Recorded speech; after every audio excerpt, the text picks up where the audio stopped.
জেলের যারা আছেন তাদেরকে নিয়ে আয়োজিত এই অনুষ্ঠানে আমাদের উপস্থিত আছেন সিনিয়র মৎস্য কর্মকর্তা নোয়াখালী সদর ধর্মপুর ইউনিয়ন পরিষদের প্যানেল চেয়ারম্যান, ধর্মপুর ইউনিয়ন পরিষদের প্রশাসনিক কর্মকর্তা, জেলে সংগঠনের সভাপতি সহ উপস্থিত যারা সকলে আছেন, আসসালাম।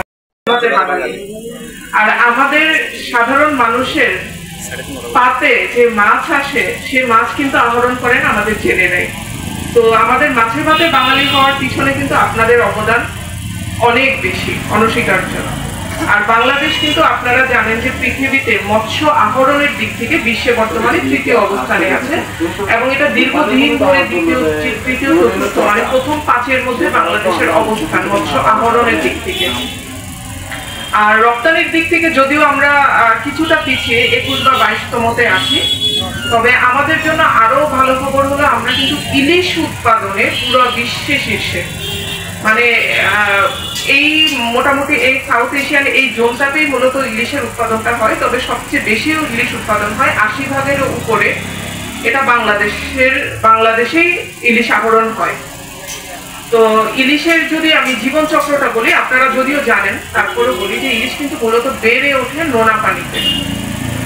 মা ইলিশ ডিম পাড়ার জন্য আমাদের নদীগুলাতে আসে এবং নদীতে যখন ডিম পাড়ার পরে একটা নির্দিষ্ট সময় পর্যন্ত সেই পোনা মাছগুলা বড় হয়, তারা আবার সমুদ্রে ফিরে যায়, আবার ডিম পাড়ার জন্য নদীতে আসে। তো নোনা পানি স্বাদু পানির মধ্যেই তাদের জীবন চক্রটা আসলে সম্পন্ন হয়। তো ইদানিং যেটা দেখা যাচ্ছে যে আগে আমরা আসলে যেভাবে ইলিশ পেতাম বা সহজলভ্য ভাবে পেতাম, দাম কম ছিল, ইদানিং কিন্তু ইলিশের দাম অনেক বেড়ে গেছে। প্লাস আপনারা জেলেরা যারা বলছেন যে আসলে নদীতে যাচ্ছেন মাছ পাচ্ছেন না, তো এই মাছ না পাওয়ার পিছনেও কিন্তু আসলে দায়ীটা আমরা সবাই।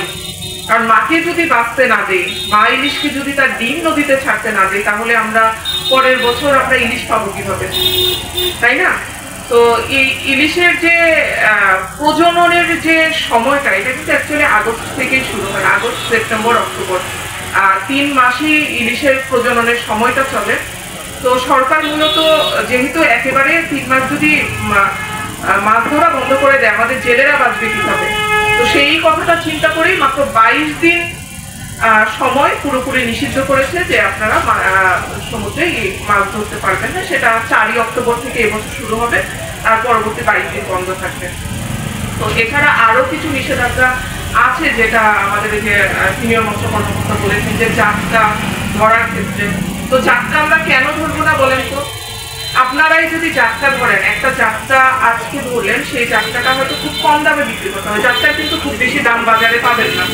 ঠিক সেই মাছটাই যদি আমরা কয়েক মাস পরে ধরি, এই জাতটাটা যদি নদীতে থাকে সে কিন্তু বড় হবে, বড় হলে কিন্তু তার দামটা অনেক বেশি হয়ে যায়, 2-3 গুণ হয়ে যায় কয়েক মাসের ব্যবধানে। তো সেজন্য যদি ছোট মাছকেও বড় হওয়ার সুযোগ দিতে হবে। তো এই জন্য যেটা যে আমাদের আজকের এই সভার মূল উদ্দেশ্য আপনাদেরকে সচেতন করা।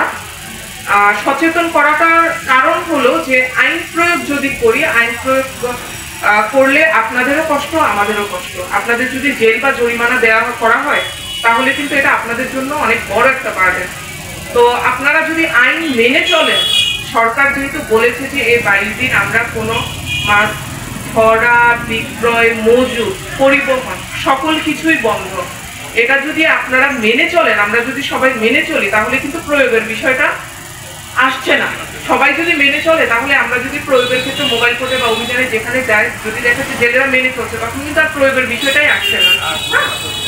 তো এই বিষয়টাতে সচেতন থাকবেন আপনারা। সরকার নির্ধারিত যে সময় আছে, সেই সময়ে আমরা মৎস্য সম্পদ যেটা নদীতে ইলিশ মাছ আহরণ, বিক্রয়, পরিবহন, গুদামজাত করা সহ আরো যে যে নির্দেশনা আছে, সকল নির্দেশনা আমরা মেনে চলবো।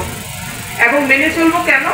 এই যে আমাদের যে মৎস্য সম্পদ আছে, যে ইলিশ আহরণে আমরা সেই প্রথম স্থানটা ধরে রাখার জন্য, এবং সাধারণ জনগণ আমরা যারা আছি তারা যাতে আরো সহজলভ্যভাবে ইলিশ মাছ পাই, বাজারে পাই, এবং আপনারাও যাতে যখন মৎস্য আহরণ করতে চান তখন যাতে আরো বেশি মৎস্য সম্পদ আহরণ করতে পারেন, এই জন্যই আমাদের এই নিয়মগুলো মেনে চলতে হবে।